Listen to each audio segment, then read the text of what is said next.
Yo, what's going on YouTube, and welcome to Goal Line Hockey. It's your boy Kevin Forte, and today we're going to be taking a look at the New York Islanders and their situation with Matt Barzell as well as Ryan Pollock, as well as a couple of their other restricted free agents. We'll be taking a look at that in this video. If you like what we're doing here at Goal Line Hockey and want to see the latest news around the NHL, make sure to give this video a thumbs up and a subscribe down below, and let's take a look at the New York Islanders.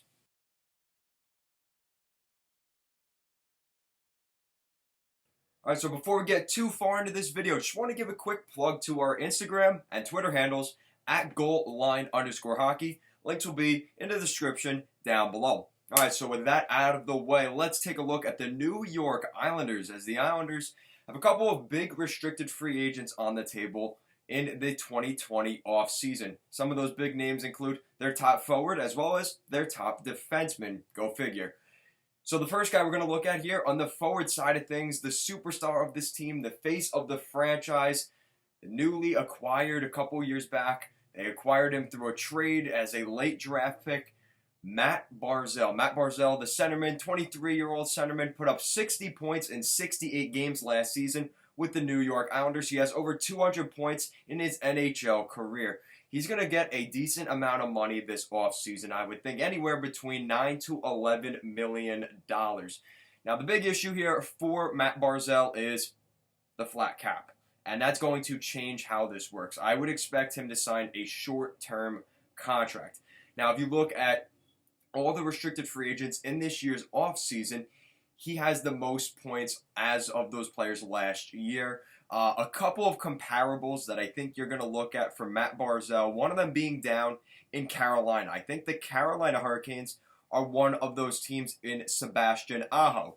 Now, Sebastian Ajo is making $8.45 over the next 4 seasons. When he signed that contract, it was it's a 5-year deal at $42 million, so it's around $8.5 million per season for Sebastian Ajo. So, will Matt Barzell get north of that? That's a good question, because like I mentioned, now that we have the flat cap, that Ajo contract is in the idea that the salary cap is going to increase over the next couple of seasons, right? But that won't be happening probably for the next 3 or 4 years. We will see the cap stay where it is at. So we look at another comparable, right? William Nylander. Now, this was a while back, but he signed for, I believe it was $7 or $8 million on his contract, right? So there's another comparable, again, right in that range between $7 and $8 million. Right now, so William Nylander's a shade under $7 million with his current contract. Austin Matthews making $11.5 million. So again, there's obviously a big gap between William Nylander and Sebastian Ajo and Austin Matthews, but still, the point is still there. What is Matt Barzell thinking right now? Is he willing to take a shorter-term contract to maybe get his big payday in 3 years from now? Or does he want more of that stability with the Islanders, go for that full 8 years, and get his money and cash out from that point moving forward? He is going to be 31 at the conclusion of that contract if it's an 8-year deal, which he could still cash out some decent money in that next contract as long as he continues to play like Matt Barzell. So those are just a couple of guys to look at in terms of Matt Barzell and his current situation with the Islanders. Now, we're going to move on because we just got some news from the New York Rangers that affects Ryan Pollock's number, and we'll be looking at that here. So, Ryan Pollock, right shot defenseman, 26 years old, a little bit older than Matt Barzell.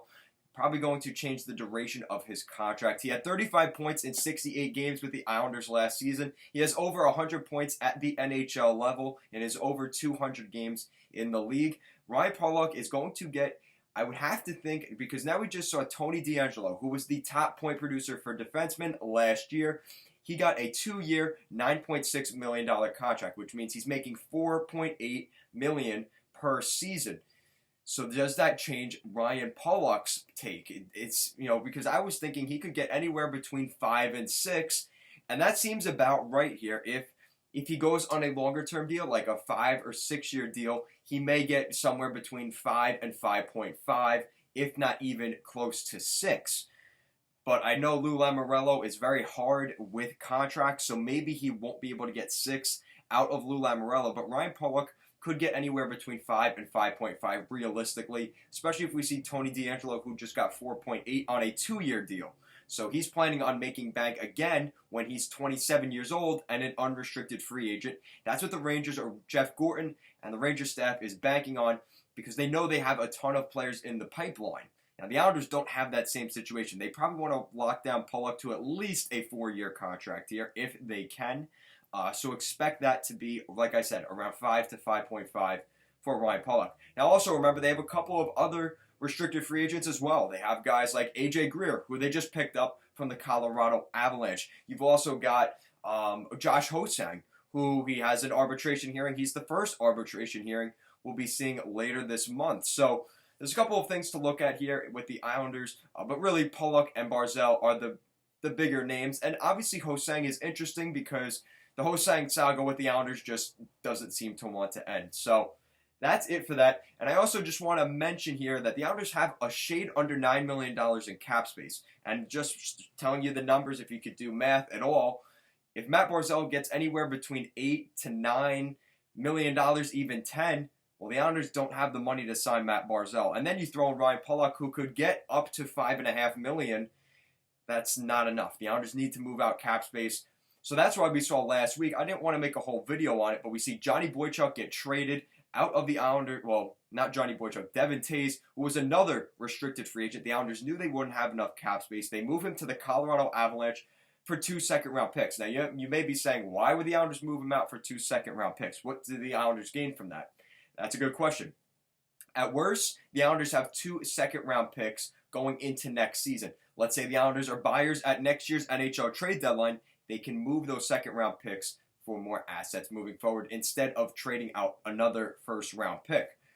There's another thing that the Islanders could do, and this is the more predominant one that we are hearing over the last couple of days, is that the Islanders could move one of or both of those second-round picks and Johnny Boychuk to, say, an Ottawa or a Detroit to move out his contract. They're going to have to sweeten the deal. They're not going to get anything in return, but by moving out Johnny Boychuk's $6 million contract, the Islanders are free of that money, and there you go. Now Ryan Pollock can be signed by the Islanders. It costs them maybe 1, maybe even 2 second-round picks, but for the price of Ryan Pollock, the Islanders will take that any day. So that's what we've been hearing. We'll see if things get done. It seems like Johnny Boychuk may or may not get traded by the Islanders. The buyout period has since closed, but you have to wonder if the Islanders are going to look at somehow trying to move out that contract. So let me know in the comment section down below. What do you think the Islanders are going to do this offseason? Do you think they sign both Matt Barzell and Ryan Pollock? Do you think they sign one or the other? Let me know in the comment section